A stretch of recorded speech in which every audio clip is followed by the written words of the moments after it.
She's dead now.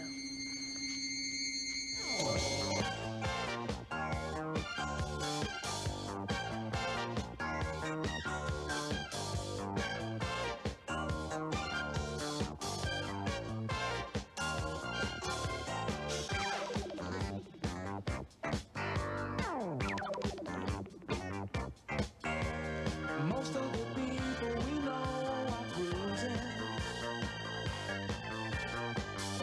Now some are winning, some are losing. The fools don't take the time to dance to the tonight plays. That lovers are the winners of the game.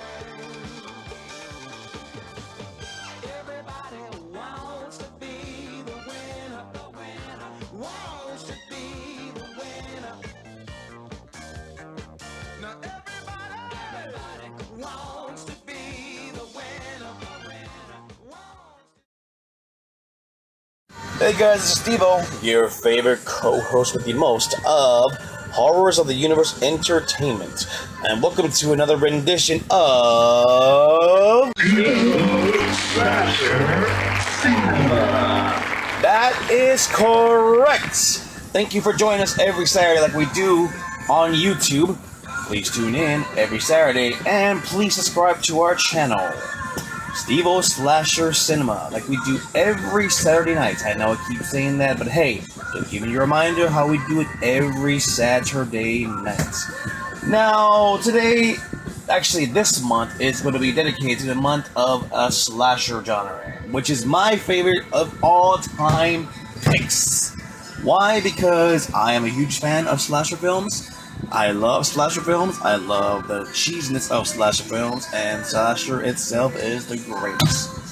So let's give it a shot, and why not let's start off. It's the beginning of summer, guys, and most of y'all people are actually out there partying, having fun, excuse me, and probably getting drunk.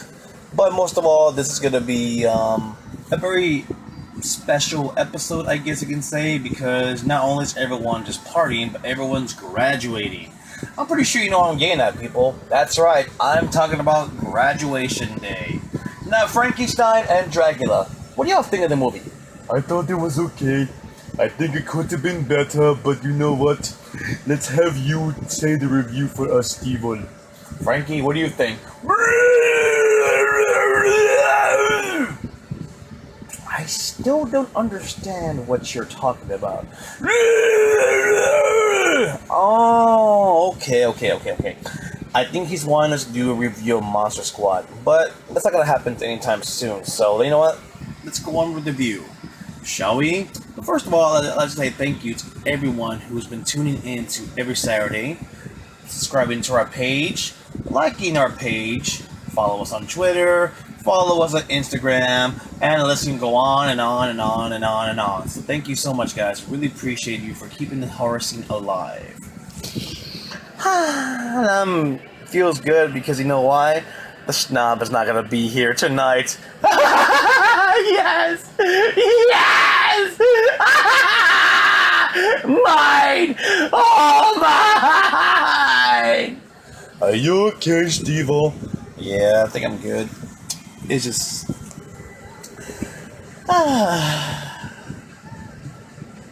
What was I talking about again? Oh yes! Graduation Day. Almost came close to being the first horror film I ever saw. Almost, but until one movie saved my life, which was Friday the 13th. In the area which I grew up, there were two local video shops just meters away from each other, Video Central, and my all-time favorite Pop and Go. Let's go on, shall we? One of them was as strict as a Nazi head teacher who wouldn't let the 11-year-old little me rent out of any 18-rated movies. Luckily, my mom just told me, hey, you know what? I'll get you this movie. Why not? Let's give it a shot.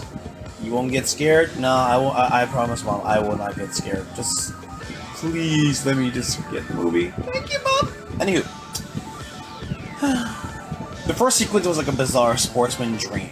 A load of budding athletes hop, skip, run, and jump in a synchronized time with a disco tune that makes ABBA sound like the most cerebral band on the planet. Yes, Dracula. Yes, yes, yes. I will play the Groovy Ghoulies track for you. We just dance like Groovy Ghoulies. Let's dance. I swear to God, Dracula, how come every time I play Groovy Ghoulies for you, you get real excited? I don't know. I like to dance. Frankie, why are you best friends with him? I don't know. I kind of worry about this. Tactfully, the lyrics are saying something, and everybody was born to be a winner. Get it? Athletes wanting to be a winner? Okay, I thought it was a funny joke. Director Herb Fried does some of his trademark quick time cutting that's fast enough to make Mark Goldblatt blush. It's technique that was evident in a previous offering, Beyond Evil. The first time I ever saw that, I was very impressed. But let's get on with the review, shall we? Graduation Day is just overflowing with the method, which involves chopping two scenes together constantly that build up into a climax. Good, but after the 15th time, I was beginning to wonder how much more can he possibly milk the idea. Here he chops footage between footage of shot, put to hurdles, gymnastics, and an audience that are clearly watching something completely different. The camera finally settling into one event, the 100-meter dash, and sprightly... Excuse me, I have having a drink of water. Team called Ramstead burst into an amazing lead, cheered into her coach, played by Christopher George. The youngster sprints over the finishing line, leaving the opposition more or less a starting post. Pandemonium breaks loose in the stand, but the runner screams in pain before falling to the floor. Her track team rushed to the rescue, led by her boyfriend, Kevin, played by E. Danny Murphy, but sadly they were too late. She was already dead. I guess we all die when we have a good 100-meter dash, huh, Frankenstein? I still don't understand monster talk. I really had to take a class for that. You think you have to, Stevo? It's not that easy as you think. Really, where's your monster talk? Blah, blah, blah. I think I need to stop. Next up, we meet her elderly sister Anne, played by Patch McKenzie, who takenly leave from the Navy to visit Midvale High and collects her trophies at the graduation ceremony. Almost as soon as she arrives in town, a jogger is murdered by an unseen someone with a switchblade and a stopwatch. Soon all members of the track team begin suffering unfortunate demises at the hands of the hooded assassins, who cross their faces with a group of photos, bright red lipstick crossed out with an X. It begins to look suspiciously like Annie is inflicting military training on hapless students. But if you've seen more of one slash movie, you know that actually there's bound to be a twist every ending. Am I right, Frankie? Alright. I do agree that Graduation Day is probably the daftest of all period slashers. However, I must confess, I really didn't think that it was that awful as everyone talking about. Christopher George turns out a decent performance, and Justine Bunter between B-movie vet Michael Paddocky and Broadway star E.J. Beaker actually works. Even the youngsters weren't all too bad. You'll spot a young Lynette Quigley. Calm down, people, calm down. I know. As soon as y'all think of Lynette Quigley, you think of one thing. Movies! Yes. Practically every film, Lynette Quigley is topless or naked. Such films like Return of the Living Dead, Silent Night Deadly Night, and of course this film, Graduation Day. So calm down, people. It's just a pair of boobs. Act like you've seen a pair. Oh, you never have? I'm sorry, we'll have a look. Herb Fried has tried to include everything that was vogue in 1981. There was a roller disco loads of ear-bashing heavy metal, Surviving Girl even fends off her killer using somewhat lame martial arts, which was pretty hot stuff at the time, I guess you can say. The direction of somewhat sluggish, but the scene in which a hooded killer sneaks along the window beside an unsuspecting victim was impressive. Some of the music was quite neatly produced. The graduation party is by far the most annoying 10 minutes ever filmed. A musical group by the name of Felony takes center stage at the disco, where teens whiz around in circles on roller skates, and rolling. They were truly the worst rock bands I've ever heard in my entire life. Okay, I wouldn't say the worst ever. I've heard far worse. Juggalos, excuse me. It's just, I guess you can say, it was during the time of hair metal. I love hair metal, but to me, it's just... This one was trying too hard. Anywho, they were seriously ruined by the otherwise comical sequence that includes Miss Quigley, calm down, being pursued by a psycho in a fancy mask. Joseph Zito said on the commentary for The Prowler that the slasher directory is competing where to find the scariest mask after Michael Myers' fearful Shatner impression. Quite what makes these guys dig out the fancy visor on somewhat dubious and could be much impressed by John Ottoman because he borrowed it from an urban legend follow-up. Yes. It looks as Free blew his entire budget on the actors and hiring the abysmal rock band, leaving him with nothing to spend on effects. The gore scenes are so fake, they are really the story, including perhaps the worst decapitation I've ever seen. Okay, maybe I've seen a lot far worse decapitation scenes. Yeah, I think that takes the cake. Look out for a blatant dummy that's supposed to be corpse hanging on a door at the end of the movie. In one murder, a teen is killed by American football with a sword struck through his middle. The killer throws it quite distance and manages to slice right through his stomach. Now that is some thrill. Okay, so if you're done with your research, you probably found out what most people think Graduation Day. If you're unsure, then do trust them, but because my opinion may be biased, it's certainly a minority.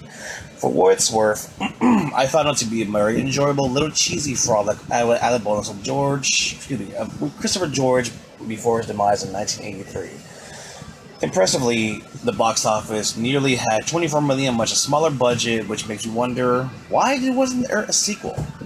I mean, come on, there was actually practically every sequel to every slasher film out there. The Fancy Mask Killer, to be honest with you, I would be fucking frightened by the Fancy Mask Killer. So you know what? I think overall, to me, the actual ending itself had a huge plot twist. Everyone was thinking it was a sister, it was the coach, it was the slutty Linnea Quigley.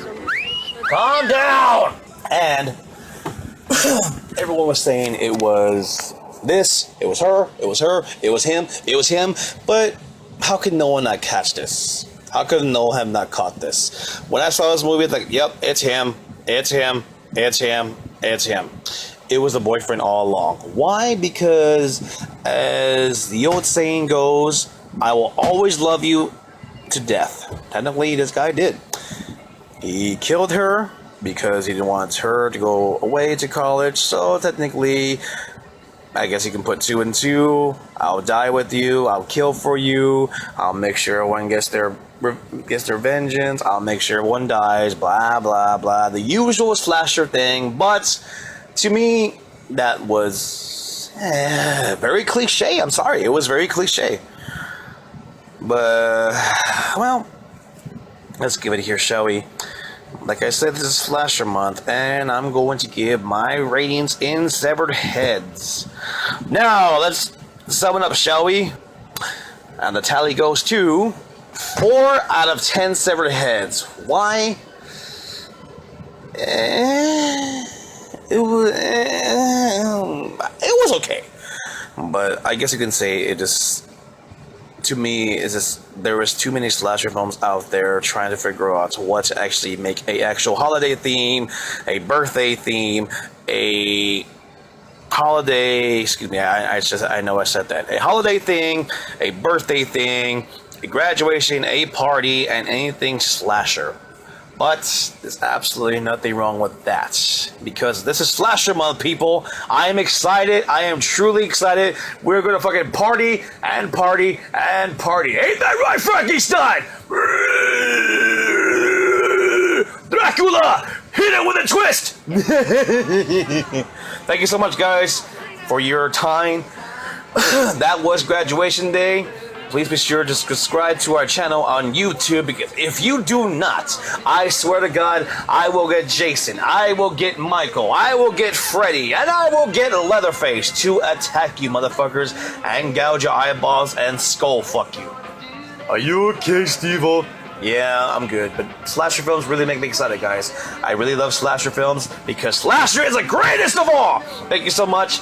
Please tune into our channel on YouTube, Horrors Universe Entertainment. Like us on our Facebook, follow us on Twitter, follow us on Instagram, and please share the love and share the excitement of Horrors of the Universe Entertainment. Thank you so much, guys. This was Stevo Slasher Cinema, like we do every Saturday night. And